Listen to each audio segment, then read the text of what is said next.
That's me. In early 2019, I decided to row the Atlantic Ocean.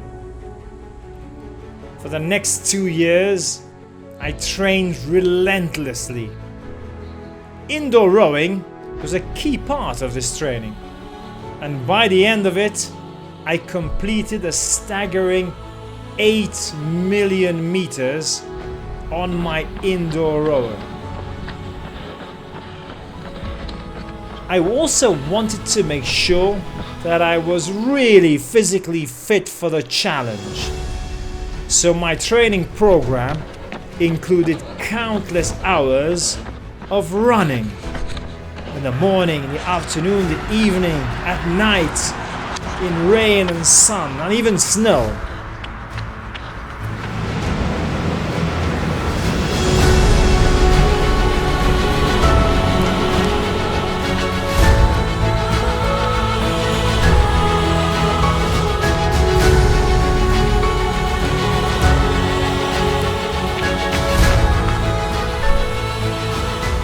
In between the running and the rowing, I also spent a few hours on my bike. I also spent many hours in my basement doing high interval intensity training, or HIIT.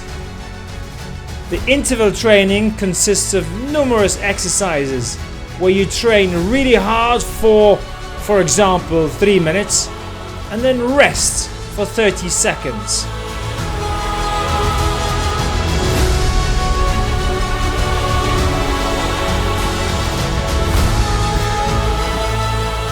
I was lucky to be able to train on water with Swiss Row, the team that conquered the 2021 Talisker Whisker Atlantic Challenge.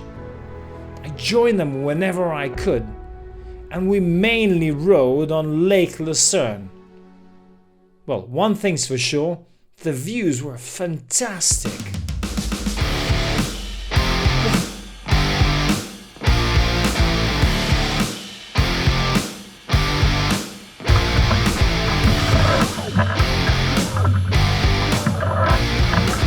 This training was essential as we were on a Rannoch, which was the same boat I'd eventually use to cross the Atlantic Ocean.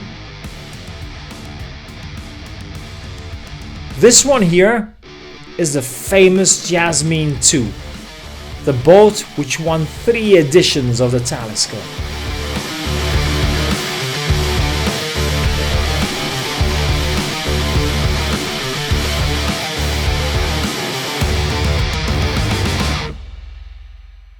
The team rowing was very helpful in learning how to row in second position, that is following the rhythm set by the rower in front. This is an essential item when rowing.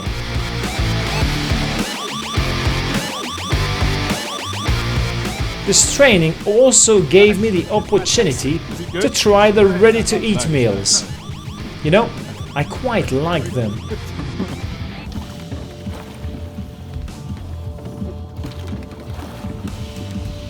I didn't like rowing at night, but I had to do it. That's why I did a number of 24-hour training sessions, 2 hours on, 2 hours off, both on the water and at home in my lounge, where I actually slept on the floor to mimic the difficult conditions of the crossing.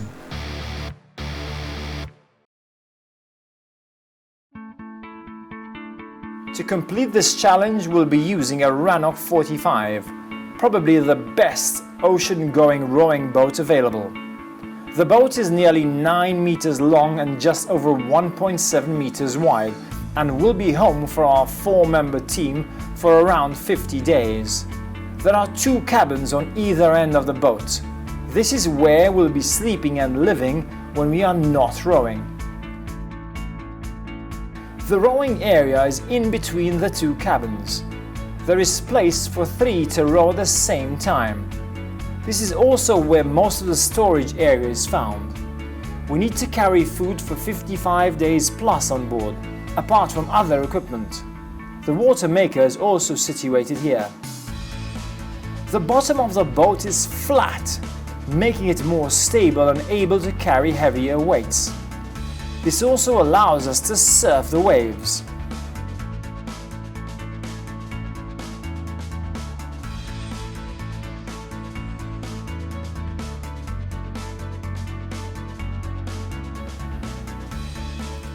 There are 2 solar panels on top of both cabins that will allow us to operate the water maker and other electronics.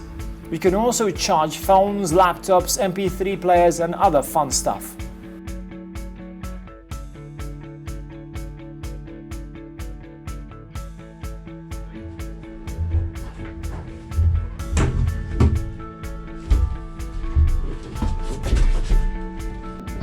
Okay, so it doesn't look huge, but actually it's not too bad. So you see, this is the end, so I still have some space over here. If you look, it's actually enough. You see my feet don't quite touch. Here will be open. So you see, you can open it up and then have, you can already start feeling the air, some air flowing in. And again, this is where 2 members of the crew will essentially have their sleeping quarters or living quarters, if you like, during the row. Not exactly the largest cabin, but have a look here. You see, down at the bottom you can actually put your legs in, and there's quite a bit of space if you think about it. That's one of the last things you want, especially because here you have all the electronics. And electronics and water generally tend to not mix very well together, so best keep the 2 apart.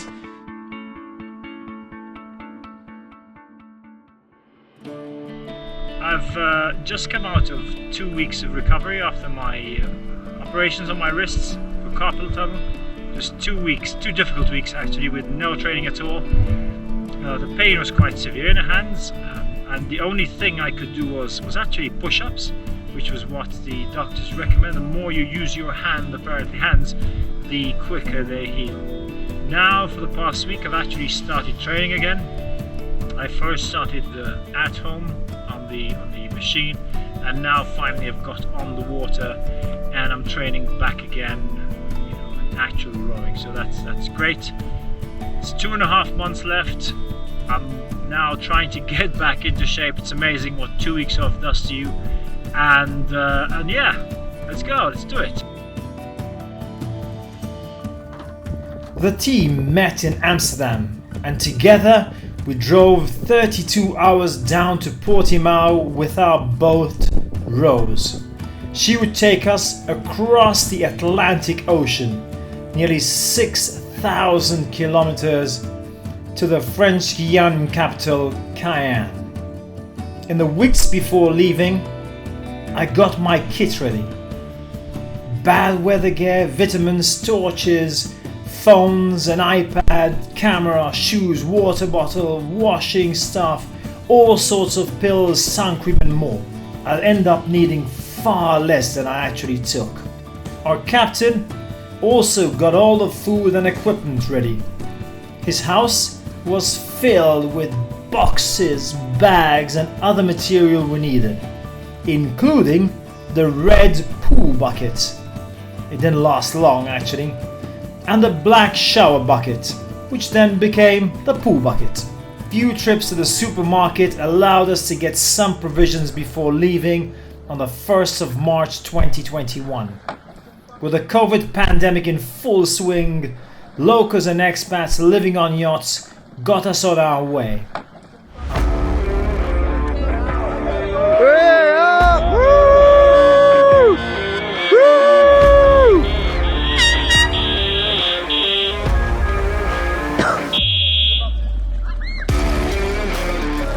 First tentative strokes were finally taken, and we set sail out of port.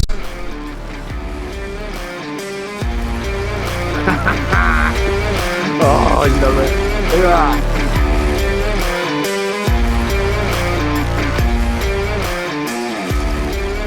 It was pretty amazing, exciting, scary, And I mean, every possible feeling and emotion was there.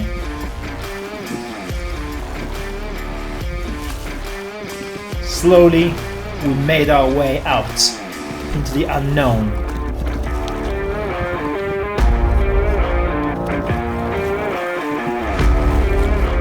Portugal, in the distance, became smaller and smaller, and soon disappeared altogether. The journey had finally begun.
Saturday, 6th of March, and that means we're 6 days into the Atlantic row. Had quite a hard week. The first week was quite hard, getting used to the whole system. I was say mildly seasick, and I say mildly thanks to the pills I was taking to counter the effects of being on the water. It's also a matter of getting used to a system whereby you sleep for 2 hours and you row for 2 hours. Now the rowing part itself was fine, the sleeping part was a little bit less fine. We started off with good winds, but that turned quite quickly. The past 2 days have been, the wind was okay but not great. Now the wind's in a good direction. There's also been some stabilization of the winds on the main body of the Atlantic, so that's also really good news for us. As I mentioned, the first days were tough. You know, I got to a point after about 24 hours where I could still see Portugal in the distance where we left from, and actually wanted to jump off with my bags and swim back. We're about 50 kilometers out, so that was, of course, been a crazy thing. It's, as I said, 6 days in, and I've sort of got used to it. Waking up every 2 hours is a tough thing to do. I dislike waking up like anyone else, so that is quite tough, but still managing, and I did manage to get some sleep, some good sleep. I haven't dreamt of a few things last night, so of the 3 times I slept, I think I had a dream every time, so that's great. Now we're heading down towards the Canary Islands, so we're about halfway there. I think we did around about 350 kilometers so far, so there's still a hell of a long way to go.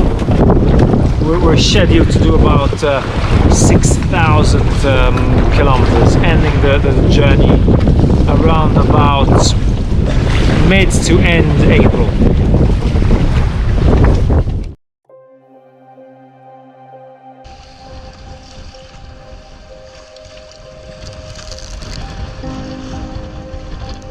The worst 72 hours of my journey came when we were forced onto para-anchor. Winds were blowing against us, and waves were coming in quick and hard, battering the boat.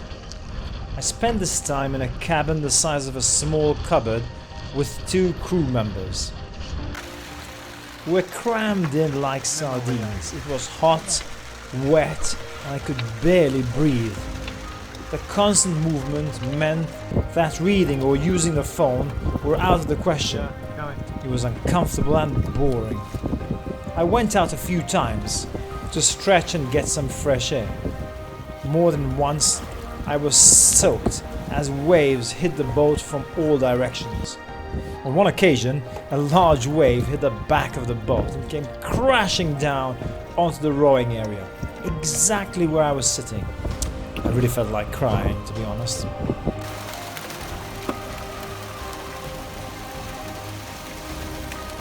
This was also the only time in the entire row that we capsized.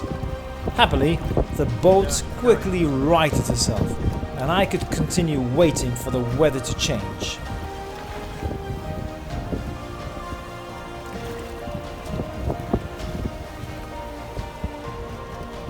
It did, and when the captain announced that we were retrieving the power anchor, which is like a large parachute thrown into the water to keep the boat from going too far backwards, I was really overjoyed. The waves were still relatively strong, but we managed to pull the power anchor back onto the boat, and soon we were on our way again. This was also the first and only time we used the power anchor. We were now heading straight for the Canary Islands, and I couldn't wait. It's been 11 days since we set off on our rowing trip. We've had some luck with the winds and also some bad luck. In fact, we've been on the power anchor or sea anchor, in other words in the same spot more or less for the past 72 hours, and now we're good to go again. The wind is perfect. It's in a northeasterly direction, which means that we should be at the Canary Islands sometime tomorrow.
By this time, the journey for me changed. The constant movement of the boat, rowing 2 hours on, 2 hours off, being constantly wet and tired, and seeing nothing but the sea had become my new normal. We were making progress. We were making good progress. I finally started eating, and my mental state was quite good. I also started sleeping. Short bursts of maybe 15 to 20 minutes, but they were enough to recharge. I was enjoying being on the oars for 12 hours a day. I could also take my jacket off, finally. Apart from a finger I had injured when we were hit by a rogue wave a week earlier, and an ingrowing nail, I was physically in good shape. Despite sitting virtually all the time, my bum was fine, my back was also fine, and I had no particular muscle aches or pains. My hands were also in good shape. Things were good, and they were about to get even better. It strikes fear in many. With no hesitation, I jumped into the Atlantic Ocean.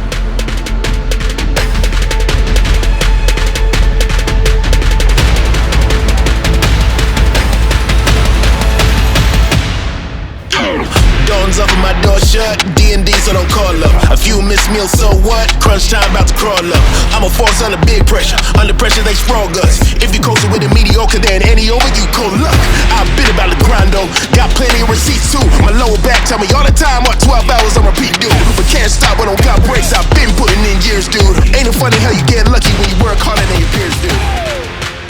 Needless to say, I did check for sharks, and my teammates were on a constant lookout. There was no land in sight. It was hundreds of kilometers away from anything. It was both scary and exhilarating. There I was, somewhere in the middle of the Atlantic Ocean, with approximately 8 kilometers of water under me. But you know, after around 3 weeks of being stuck on a tiny boat, I was finally free to move around. The water was simply amazing. I didn't jump in for anything very fancy. My job was cleaning. As a standard, we need to clean the barnacles that grow on the bottom of the boat. They can slow you down by about a knot. And when you consider that we were averaging around 2.5 knots, that's quite a lot. It was also very cool being in the water with teammate Dolores. I wasn't too keen on the seaweed passing by, but at least it wasn't blue. In all, I jumped in 4 times. 3 times on cleaning duties and a 4th to check our rudder.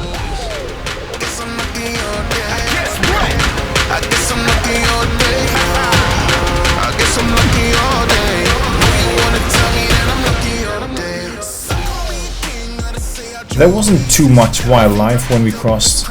Many turtles and dolphins, a very occasional whale.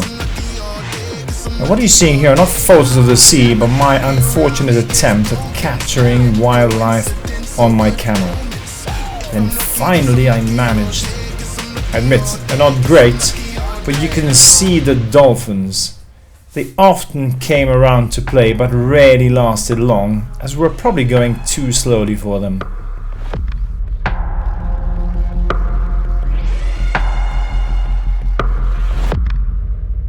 In the end, I also managed to get a dolphin on film.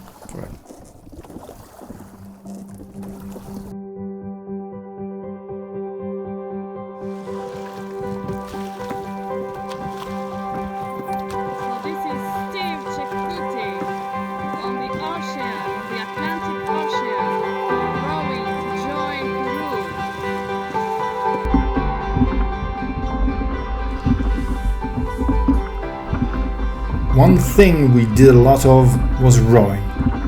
I spent at least 12 hours a day rowing.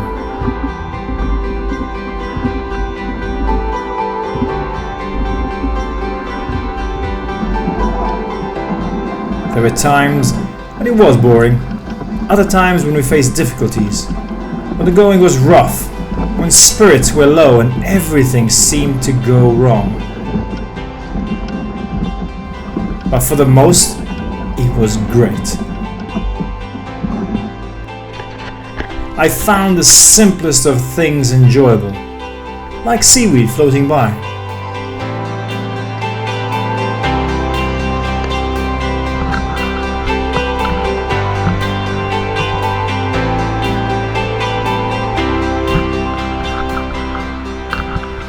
I often looked around me. 360 degrees of fantastic Atlantic Ocean.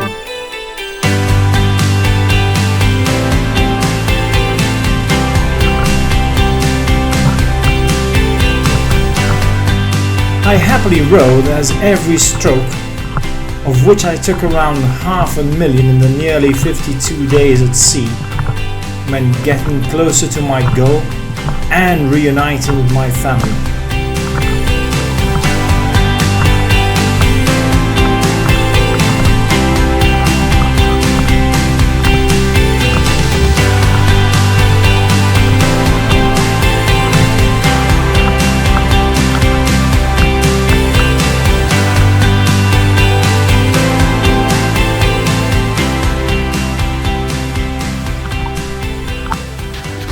Daily life was occasionally interrupted by a passing yacht.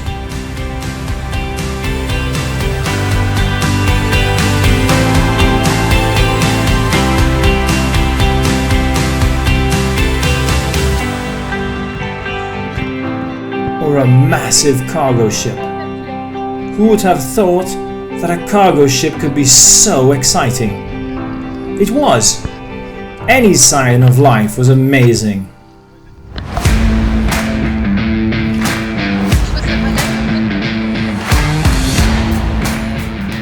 My home for the time at sea was a tiny boat with a tinier cabin with little personal space, and one which I shared with two others.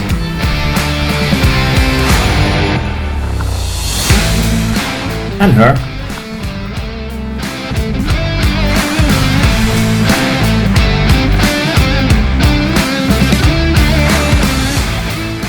It was tough, but it was fun.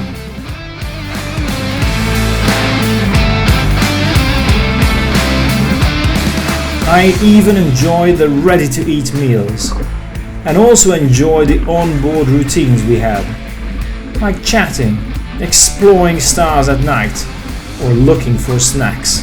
That was great. Nature also put up a daily show for us, every day and every night.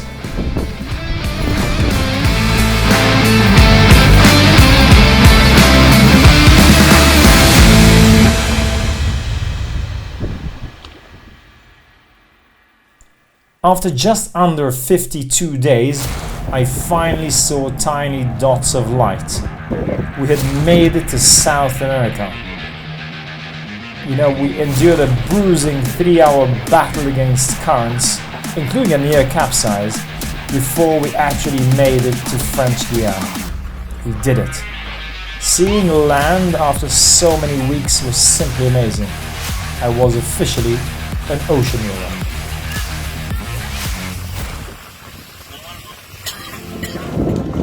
Okay, so it's Steve here, Crossroad. It's been around 51 days since we left from Portugal, and we've just got here to French Guiana. We're heading to the marina just down there. That's our final end point. I can tell you it's been pretty brutal. First weeks were quite hard. But yeah, great experience, great team. Glad to have done it. Glad to have managed to collect some money for a different number of charities. So yeah, finally made it.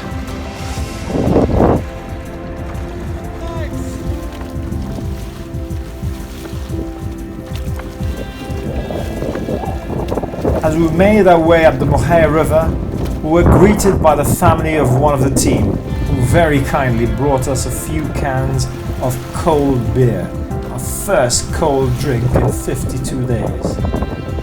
I was tired but happy, but I guess my smiles say it all.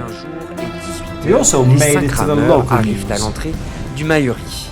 Il est 6 heures du matin, ils doivent encore attendre que la marée baisse pour pouvoir emprunter le chemin.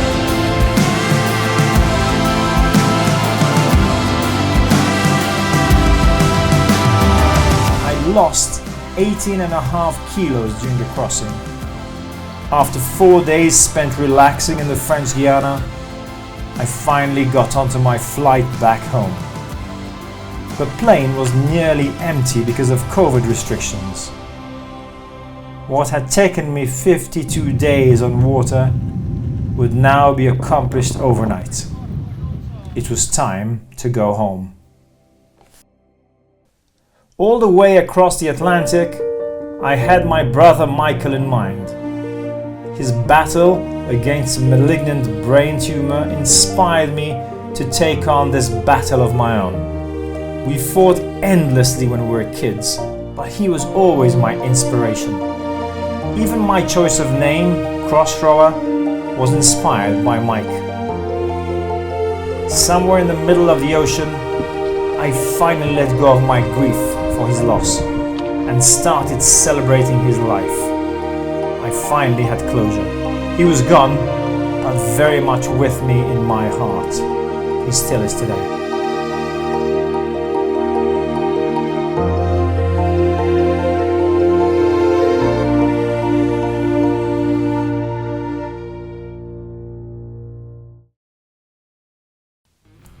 When rowing the Atlantic, I experienced good and bad times, superb highs and dramatic lows.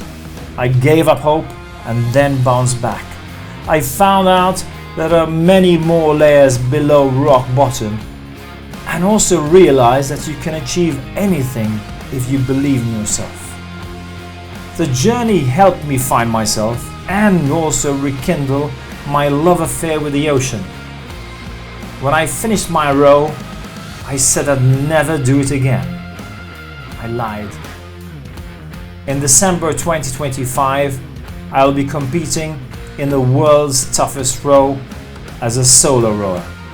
After being the first Maltese person to row mainland Europe to mainland South America, I will become the first Maltese to row an ocean solo, and the first to have rowed an ocean twice.